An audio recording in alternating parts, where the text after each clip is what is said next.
Well, thank you, everyone, for coming on this Mother's Day. To all the moms out there, happy Mother's Day.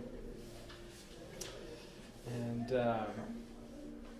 first announcement here is that we have our PASS's training course in May 27th and June 3rd. So we're restarting these courses after a few years, and it'll be 2 Saturdays from 9 to 12.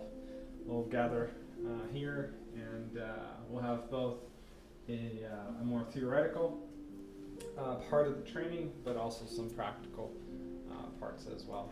So we can learn more about passes, and then if you want to help us out with the passes, then that's something that we can certainly entertain afterwards.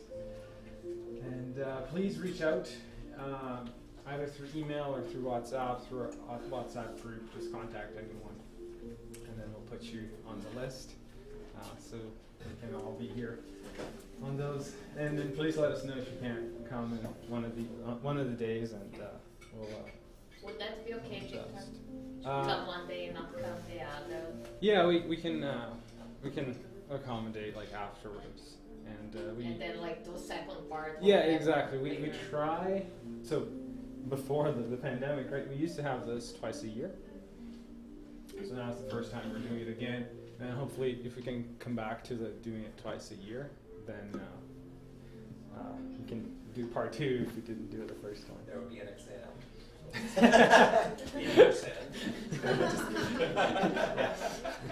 A closed book. Closed book. Exactly. Yes. And so, to no surprise, today we'll be talking about a mother's love. And the text that I'm going to read is from a book that we actually don't have. It's a book called Mother, or Mãe in Portuguese, by Francisco Cândido Xavier, through many different spirits. Writes texts about moms. So it's a whole book dedicated to the moms out there, to you all. And it's a very nice text. So he starts with, "Thou shalt honor father and mother," the law determines, which is part of one of the 10 Commandments. "Thou shalt not forget, however, that 9 months before others saw your face, your presence on earth was a secret of life among the devotion and the spiritual world. In youth or in maturity, you will remember the fragile woman who, being a young woman, aged suddenly so that you would blossom into the light. A woman that, bringing before the ideal of happiness as an overflowing cup of dreams, should prefer to leave those aside in exchange so that you had the safety in the cradle. You will thank all the benefactors along the way, but particularly her, who transformed her own weakness into strength in order to preserve you. When the world acclaims your culture or power, renown or fortune, remember that who not only ensured your balance, teaching you to walk, but also crossed long months of vigil, waiting for you to say the first words, to better enslave herself to the execution of your desires. Many said that she was delirious, blinded by love, that she saw nothing, but you, however, you will understand that she needed such superhuman tenderness in order to forget about herself and support your needs until you could spare the affection. If human motives distance her from you today, let that happen only on the surface of circumstances, never in the domain of the soul. Because through the hidden threads of thought, you will feel her arms, sustaining your hopes and blessing your hours. You will never hurt your mother, even when discernment places you in a different position in matters of opinion, because she got used to the different interpretation of the world Do not destroy her confidence with untimely notes, and wait patiently for the time when new horizons will open up with the truth. Thou shalt honor father and mother, the law dictates. You will not forget, however, that if your father is generous companion who opened for you the path to earthly pilgrimage, your mother is the genius mentor who accompanies your steps throughout your life, illuminating your heart from within with the kindness and perseverance of the light of a star. So let's to the moms out there. So we can close our eyes and bring us all together in prayer. Elevating our thoughts to our Master Jesus, and to also his mom, our Blessed Mary. And we ask them to inspire us here today, to open our hearts, and to be able to cherish such an important and such a divine mission that is motherhood. We also thank our God, our Father, for the opportunity to be here today in such a special day. And may we find the comfort, may we find the help that we need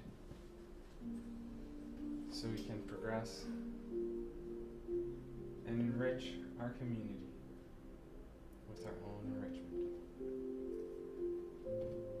Thank you, Lord. Thank you, Jesus, for your light. And may your peace be with us today, forever and ever. So be it. It's going to be an interesting presentation. Might be some emotions rolling through. So, I'll start with a...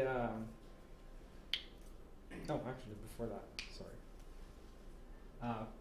I know today we'll be talking about mothers, so to the fathers out there, I do apologize, but, You're useless. I was thinking that if you're our father from Brazil who lives here, you already get 2 Father's Day. So today is all about the moms. Okay? Yes. The moms, they only get 1, so let's make it worthwhile. And also to the thought of those who don't have a mom present in this world.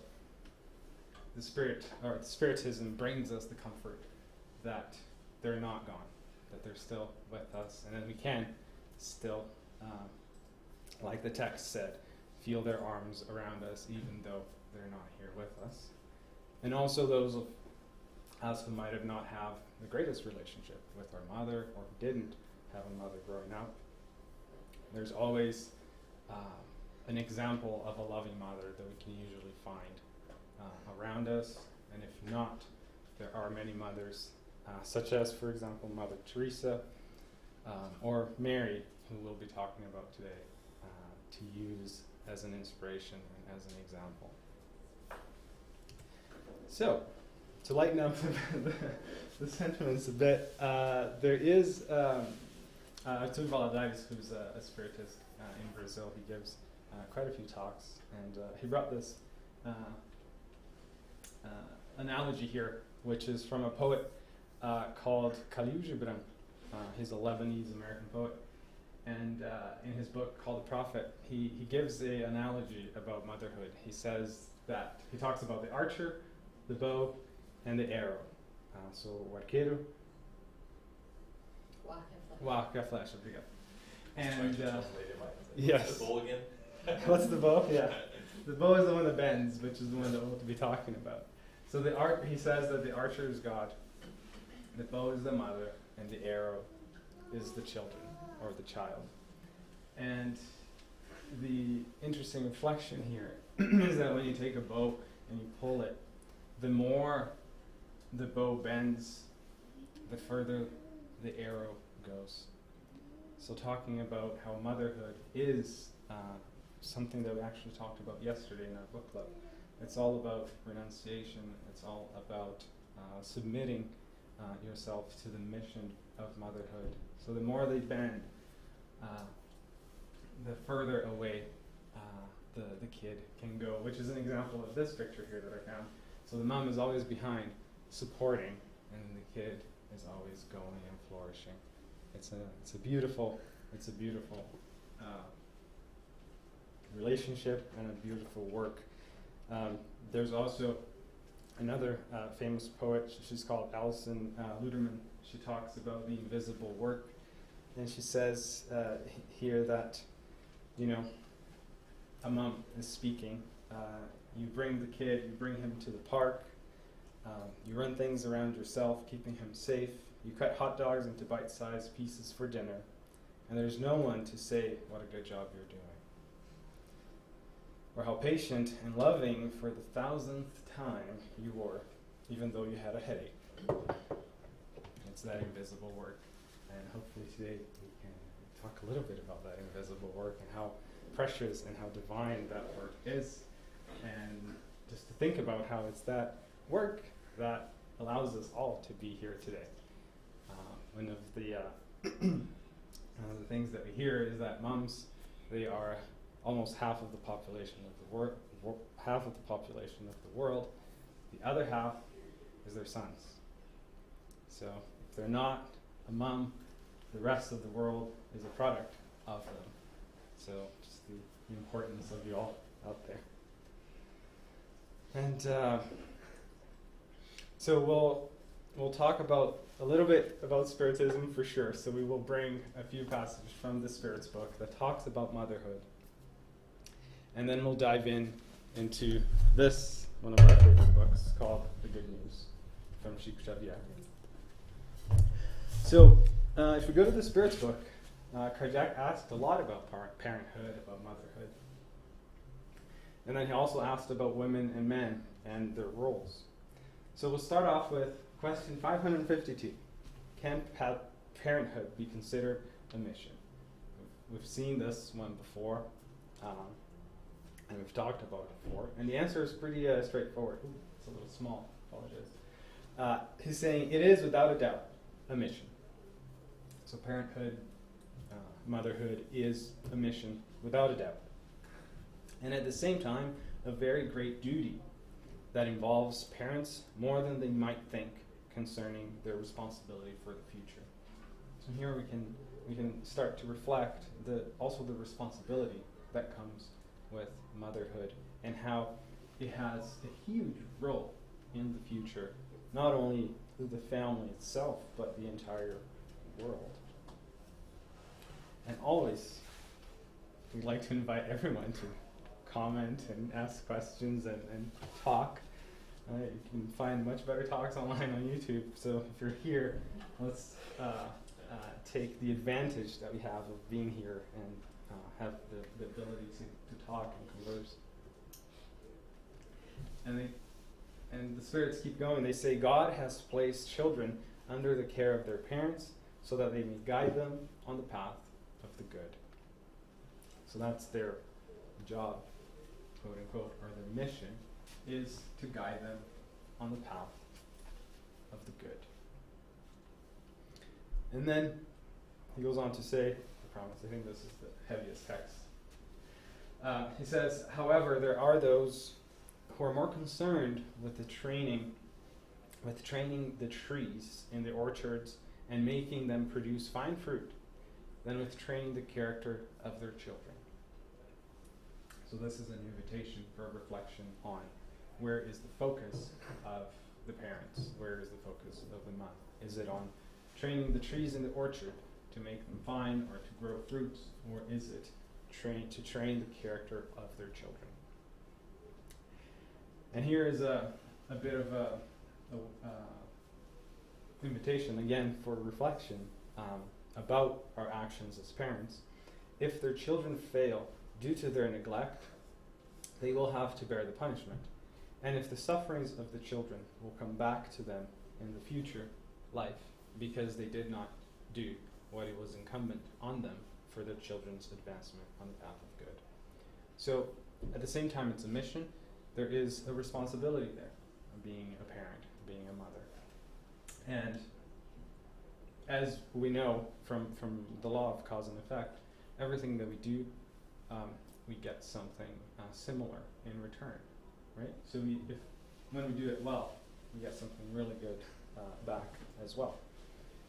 And it's interesting because they say, if they talk about the responsibility to do what was here, the word incumbent. It fails me the word in Portuguese now, but it's talking about basically not you becoming the perfect parent or the perfect mom, but it's what you agreed upon before coming to earth.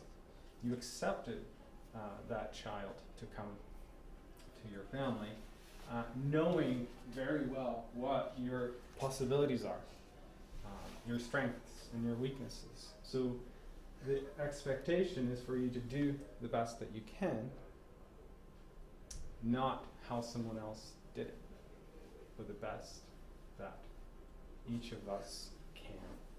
And that's all it's asking. It's a pretty big ask. I'm sure of it. But it's never more than what we can do. It's important what you're saying, but sometimes we are concerned about what the other mother or the other parents are doing, and we think that what the others do is the best, and they're not doing anything. And normally mothers, they have this huge guilt, Yeah. and it's not about guilty. It's about what you can do when you have a chance to be with your child, with your children, to give yourself to them, to enjoy the time with them, and to be aware of their needs, mainly their virtuous needs, what they need in order to advance on their path of good. Yeah. That's what God asks us. God doesn't ask us to be the super mother and provide everything to our kids in material matters, but mainly our hearts, to be open for their needs and to be there for them. Exactly. And normally we do that when we have a child. Our hearts, it's enlightened with this huge love that we cannot describe, and we do whatever it takes in order to embrace our kids. But sometimes we're more concerned about giving them the material things that we didn't have. And when we can refer to this sentence that the Spirit say here, we're more concerned about the trees in our orchards, and instead, being aware of the needs, of the virtue that our needs need, our kids need. This is how I interpret this text. This is how I understand it, and I think about what I have done.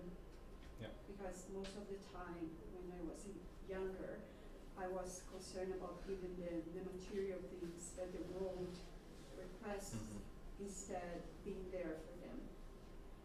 Of course, we have our needs as well. We need to provide them the material things. This is not the question, but just take some time with them as well. Be there for them. They are going to remember that forever. And I can tell that about my kids.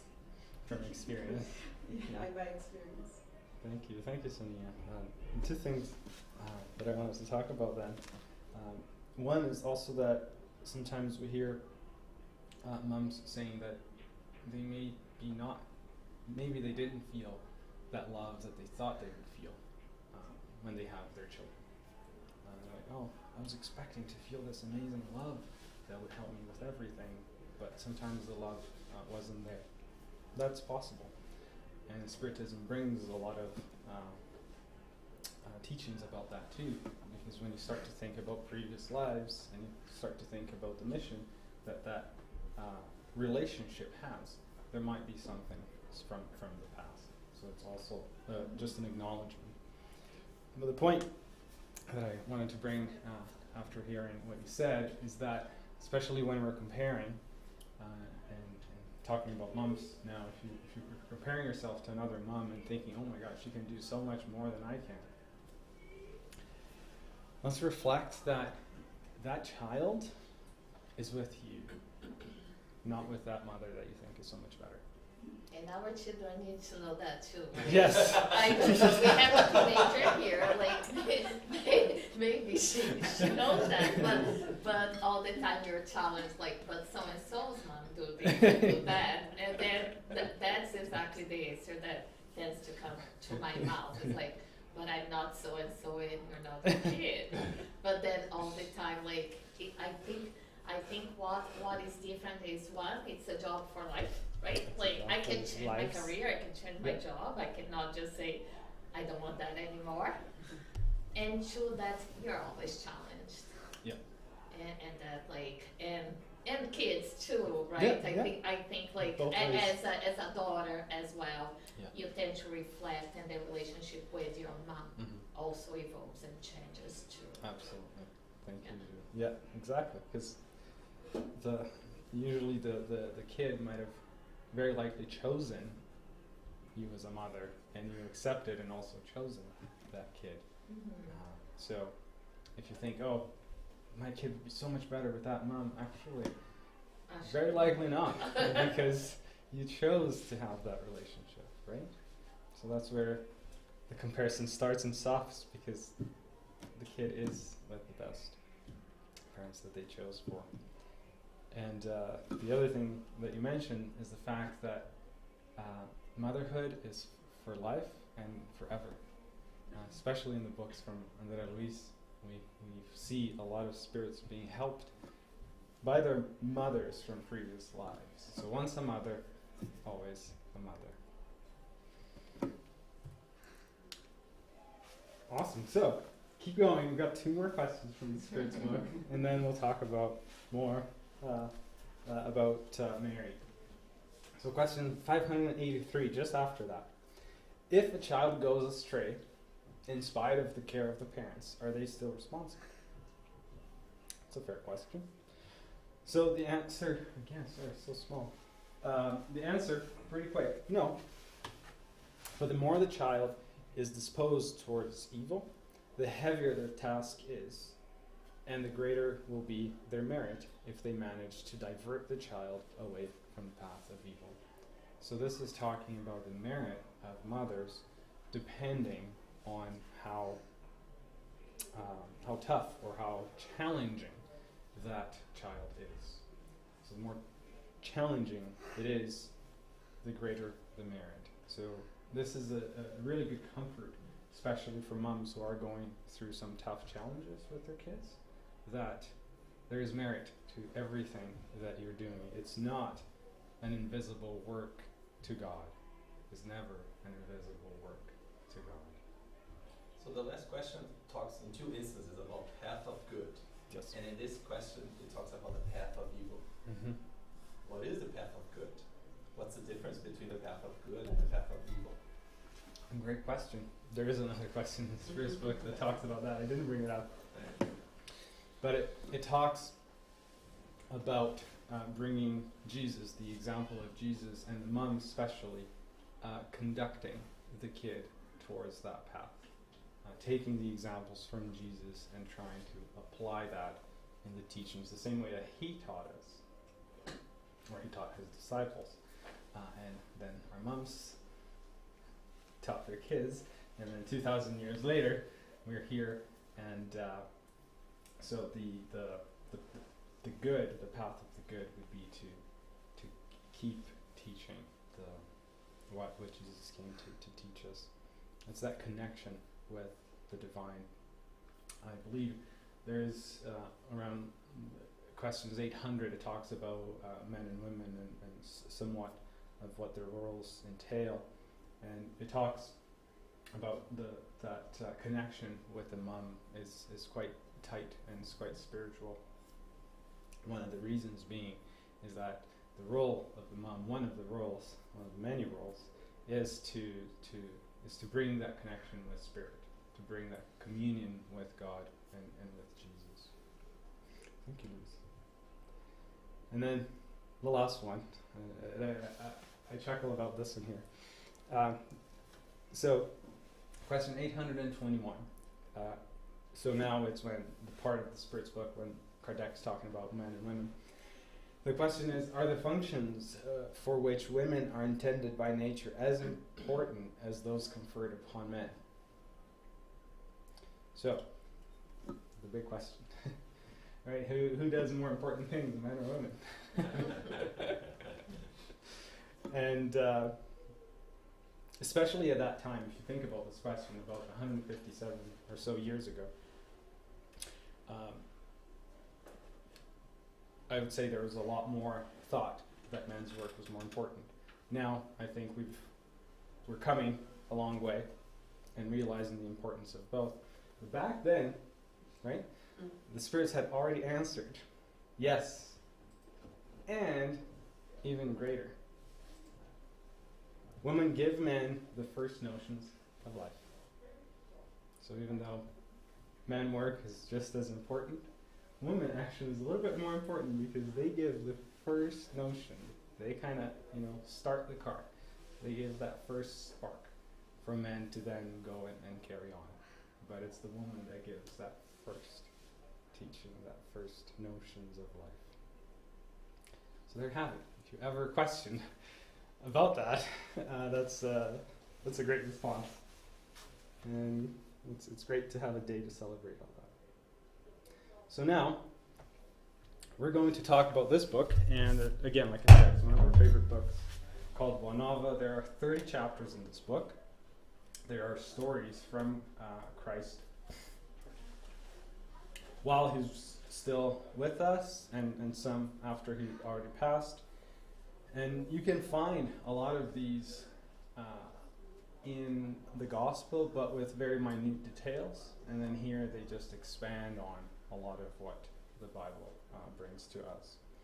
And it's interesting because this is a chapter dedicated to Mary, who was the mother of Christ. And it's chapter 30. It's the last one. So I think Umberto de Campos, who was the spirit who wrote this, I think he was saving the best for last.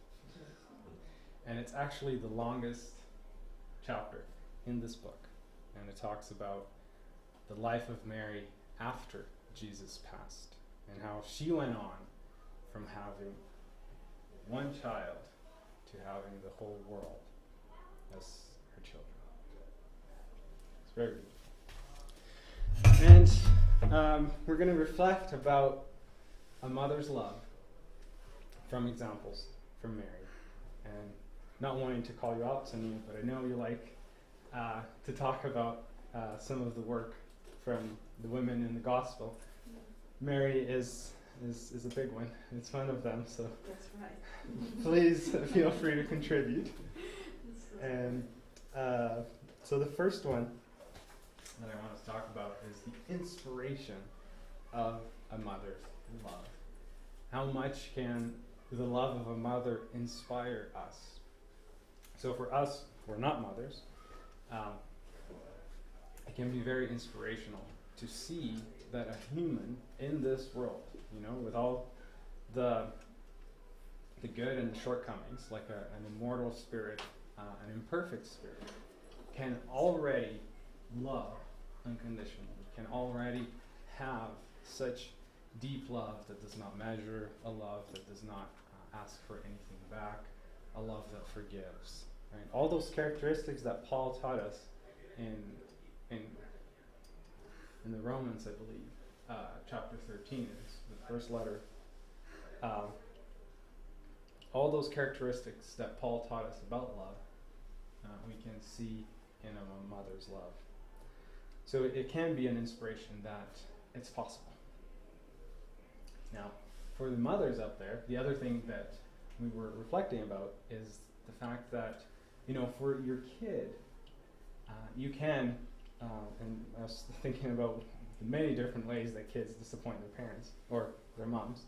One of the classic ones that I could think about, I don't know if it happened to you or not, but when your kid is young and they're getting at that age where They don't want their friends maybe to see you with them anymore, or you hugging them, you know. So you're going to drop them off at school, and then they might ask, "Oh, can you drop me off a little bit away from the main door so they don't see me with you?"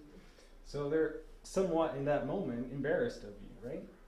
Yet 4 hours later, you're there to pick them up again. You don't even, it doesn't even faze you. And you just keep doing it, keep doing it, keep doing it. And sometimes they might curse you, sometimes they might get mad at you. And you always forgive, and you always do it again. So that is a great example, because it lets pretend that it's not the kid, but it's someone else that come to you and either tell you that, you know, you embarrass me, or tell you some curse words, or is mean to you. We have a tougher time to forgive. But with our own kid, we can forgive it a lot easier. So the point here is that we're capable of forgiving. And a kid is a great example of our capacity, of our ability, especially for mothers, that we can forgive. So even though we might have a tough time forgiving someone else who's not our kid, you know, it can be even a family member. You know, sometimes in relationships, an ex-husband, an ex-wife, right? Knowing that we have the capacity to forgive helps us understand that even though I might not be able to forgive her or him now, I have the capacity, so I can work towards it because I've done it with my kid. Now it's just a matter of going a little bit further to do it with everyone else. So the inspiration of a mother's love, how it can inspire us that love is possible, and that we have the capacity to love everyone around us. And that's what Mary brought to us. I think that also, yeah. sorry to cut you off, Yes, please.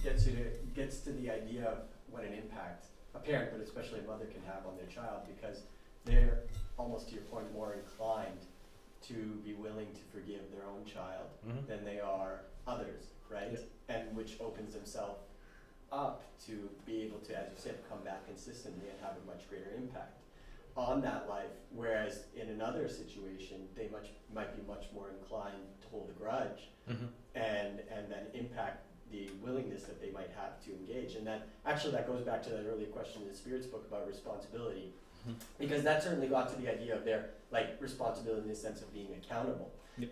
However, you could also look at that another way, is that regardless of what my child does, do I still have a responsibility? Look at it in the sense of a duty, as and the truth is as long as they're here, no matter what that child does, be that good or bad, the most virtuous thing or the most vice-ridden thing, that child will still, by nature of fact, biology, be your child.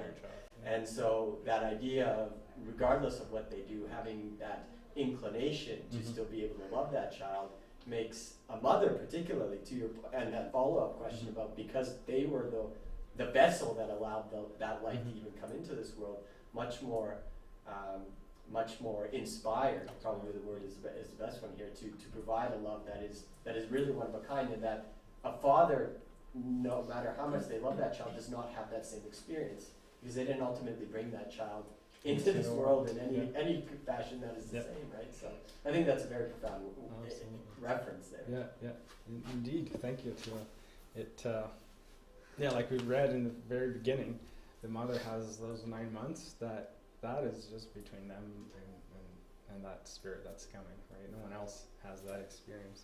And no matter how much we can fathom trying to understand what that is, it's just between the two.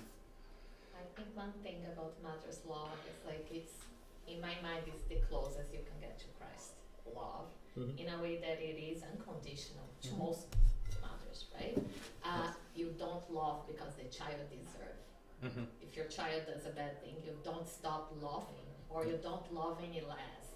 And then you see that on all those stories that you see with inmates and stuff, this person can be evil as evil as possible from an outside perspective, and mom is able to see the goodness in them. So this is what I think of a mother's love, is just there is goodness there. You see something even if nobody else does, right? Absolutely. Thank you, Joe. Yes. There's so much that we can be inspired by. So thank you for the examples. And so to talk about Mary, there was a passage here in this chapter where Jesus is going to be crucified. He's walking with the cross, and then Mary is there. And John comes and kind of hugs her. So now we have John and Mary. And then Mary sees Christ and asks, "Hey, son, look at me." And then he looks at her and sees Mary and John. And then Christ says, "Mom, there's your son." Who's John next to her? And then he looks at John and says, "John, there is your mother." So in that moment, Christ was telling her, I'm going, but John is your new child. And then to John, Mary is your new mother, to start to show them that even though Christ was her only child, everybody else in the world can also be her child. And that's what she went on to do. Umberto de Campos, who's the author, the spirit author of this book, he says that universal love was the sublime crowning of his work. So the universal love that we have for everyone is the crowning of Christ's work. So we'll know when Christ's work is complete, when everyone can love everyone. So much that he said to us, "Love one another as I have loved you." Right? And to Drew's point, how did he love us? With that unconditional love, with that mother's love, right? So his work will have been done when we can all love everyone with that unconditional love. And in the future, again, from Umberto de Campos, in the future, the clarity of the kingdom of God would reveal no man the need for the cessation of all selfishness, and that in the sanctuary of each heart, so this is the point I wanted to bring, so in the sanctuary of each heart, there should be a most abundant quota of love, not only for the family circle, but for all of those in need. And aren't we all in need? So it's not only for the family circle eventually, right? We'll develop this ability not only to love the family circle, but everyone else. And that's what Mary went on to do after Christ left. Okay. Another part of the mother's love is that it enables a divine law. A divine law that brings a lot of comfort to us because it brings us the idea of God's justice. A lot of us can understand God's justice because of this law, and it's the law of reincarnation. So it's because of the mother that reincarnation is possible, is made possible. Obviously, the father also has a play in it. We all understand that. Okay. I know how it works, but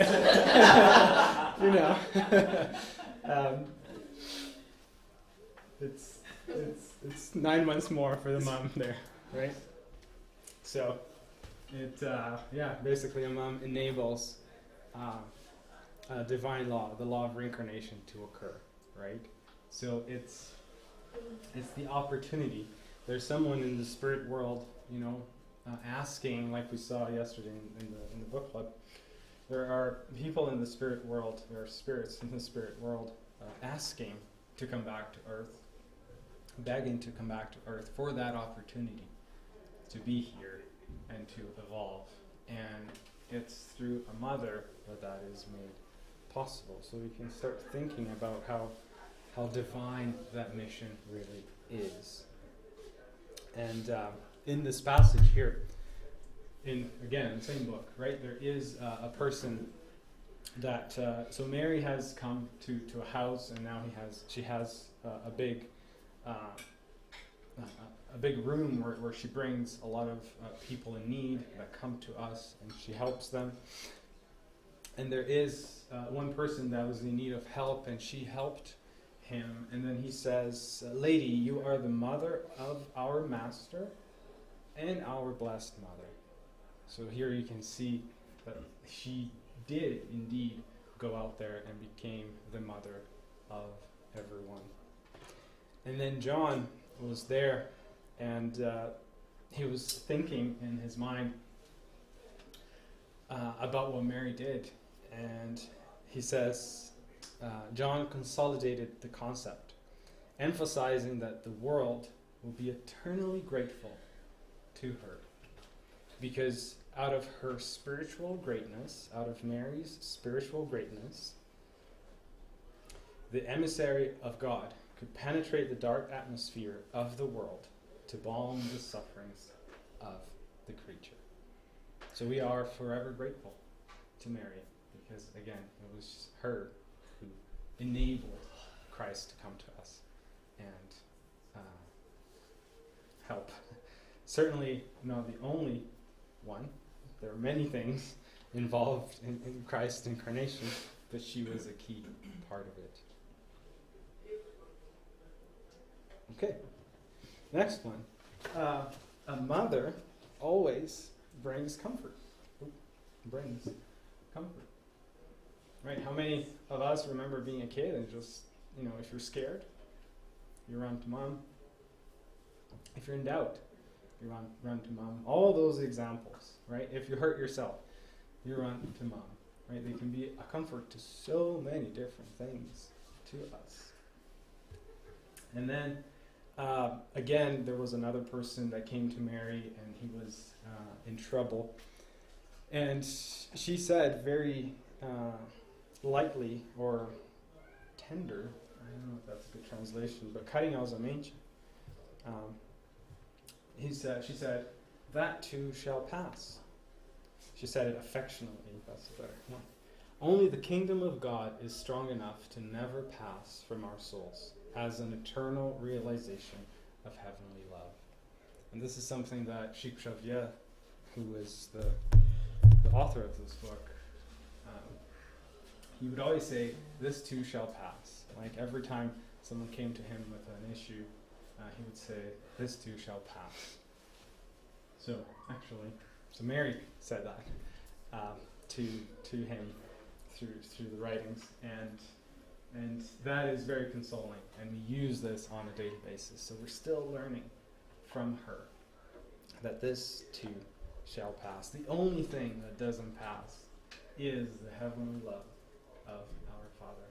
That will forever be with us. And the more we build that love, that unconditional love, that bucket of love that we talked about before, that also will never pass. That will just grow more and more.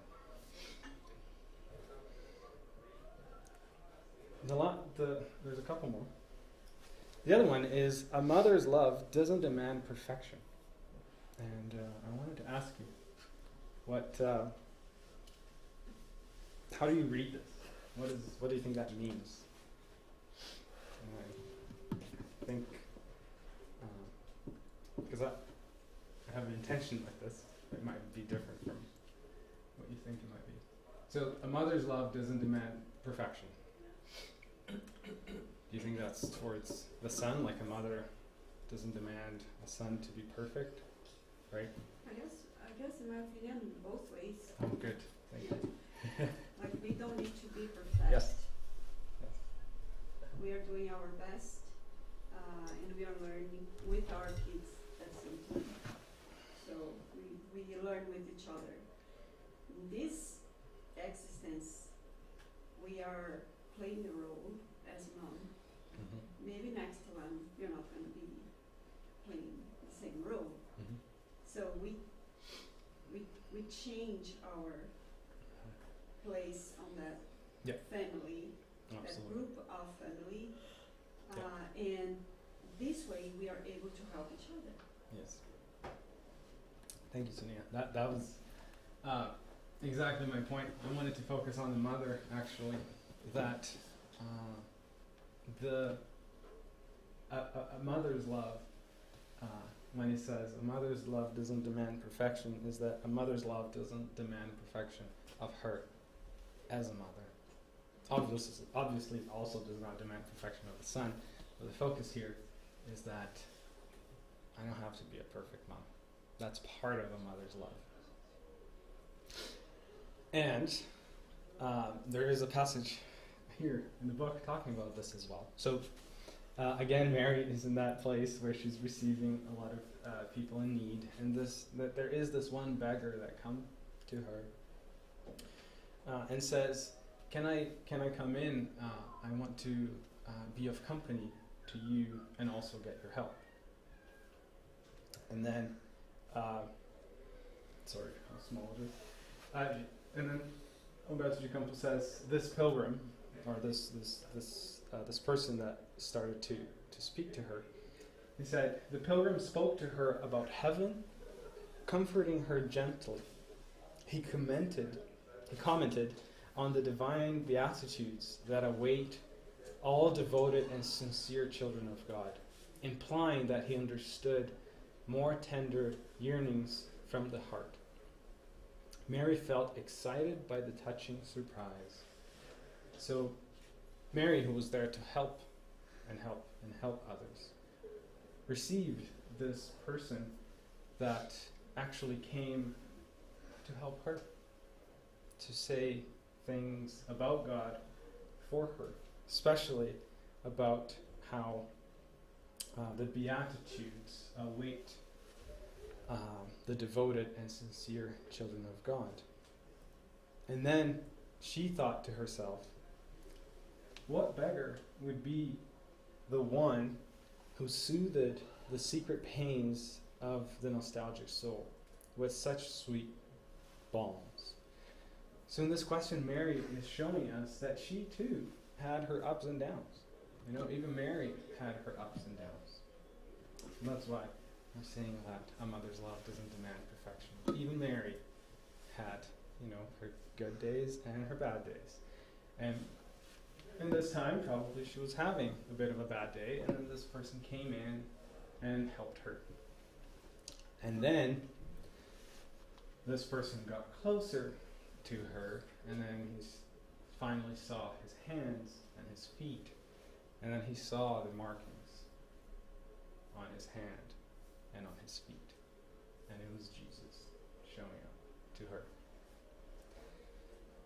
And the reflection about this example of Jesus showing up to her, and I don't want this to get too emotional, but is the fact that it doesn't take much to help a mom out.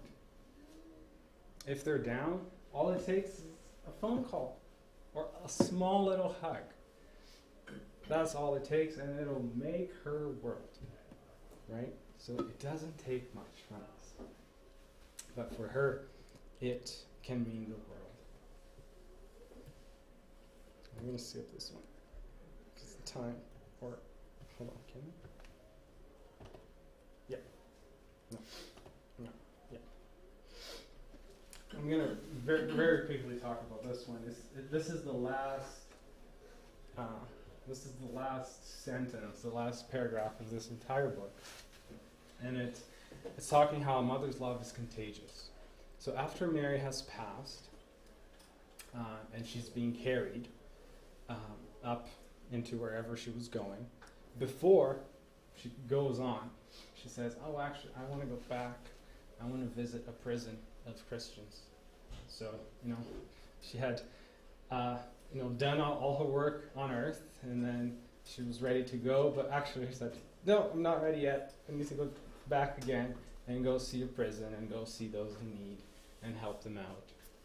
And then she did go to this prison, and then she saw everybody there that was in a pretty bad state, and she reached to one girl, and she wanted to bring the spirits up. She wanted to bring the environment up, and then she said, "Sing, my daughter.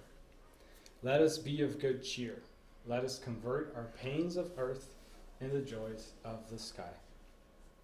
And then the sad prisoner we'll never know how to understand the reason, right, for the emotion that she was feeling, but her heart started to flutter suddenly, and she started to sing.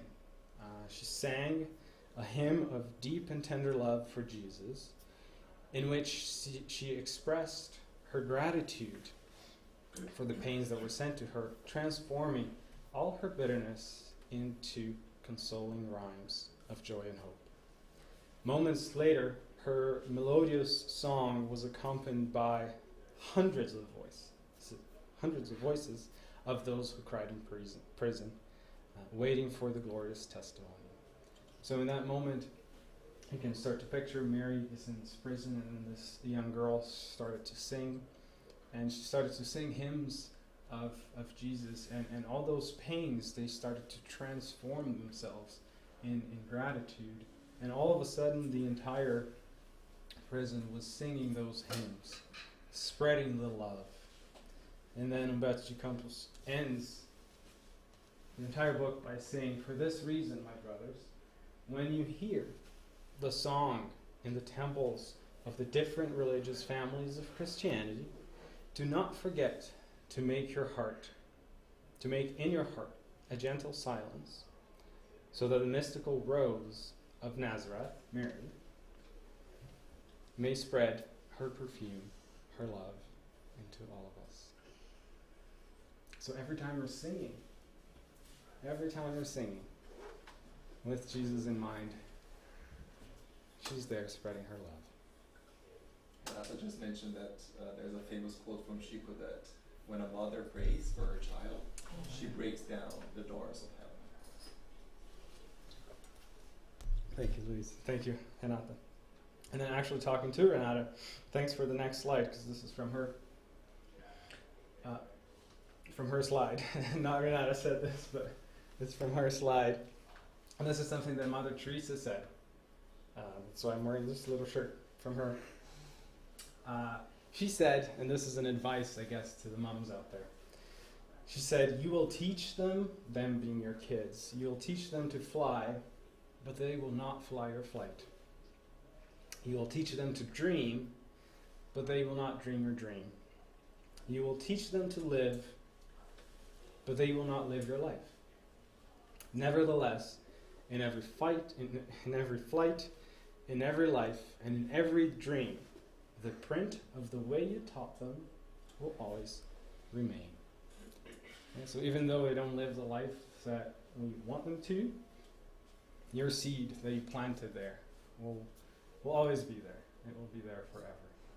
And in due time, like sometimes we bring it here, in due time that will be remembered. And then to end, Chico Xavier says something, it's beautiful. He says that maternity, or being a mom, is a secret between mom and God. And only the two know what it means. It's a secret. So it's a treasure that the mom has with God in that motherhood. And as I was thinking about this, I actually think that you moms out there, you don't know how much you do. I think you don't know how much you've done. And that's actually part of a mom's love, is humility. So you don't really measure it, how much you've done. It could be thousands of times that you forgave your kid, but a lot of times you don't remember. And we actually talked about this yesterday in our book club. We talked about that renunciation. And if you've read the book Renuncia, Alcione, who is the main character, if we were to ask her or tell her, Alcione, you've done so much in this incarnation, she would likely say, no, I did nothing. No, I just did what I had to do. I did nothing. Right? That's the humility that we see in true love. And I think that's part of what moms feel. Right? You don't know how much you do.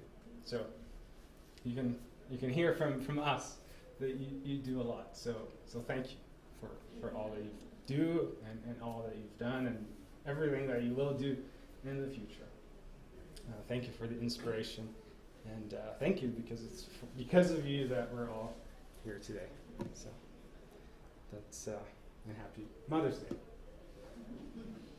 So that's all we wanted to bring. If there are any comments or questions or concerns.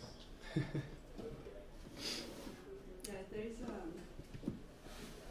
a sentence that I always try to remember, that says, Mom, talks to your kids about God, and talk to God about your kids.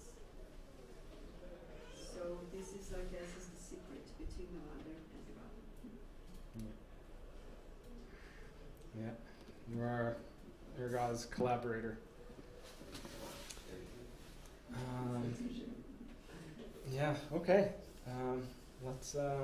Let's end in a quick prayer, and then we'll go to our passes. There's also passes which they're held just in this little room next door, and we'll have someone to guide you to go in. So we can let's close our eyes and elevate our thoughts to Jesus and to Mary. And we can turn this prayer into a song, into a hymn. And we can make a little bit of silence in our hearts so Mary's love can grow. We thank you, Mary, for your example of motherhood, for your example of transferring the unconditional love of your Son to everyone around you. Thank you for being the inspiration, and thank you for showing us that Jesus' work on earth is possible. And thank you for all the mothers out there, giving us the example of unconditional love. Thank you, Jesus, for this day. Thank you, Jesus, for the opportunity of being together, of joining in communion with you. And may your love be shared amongst us all. So be it.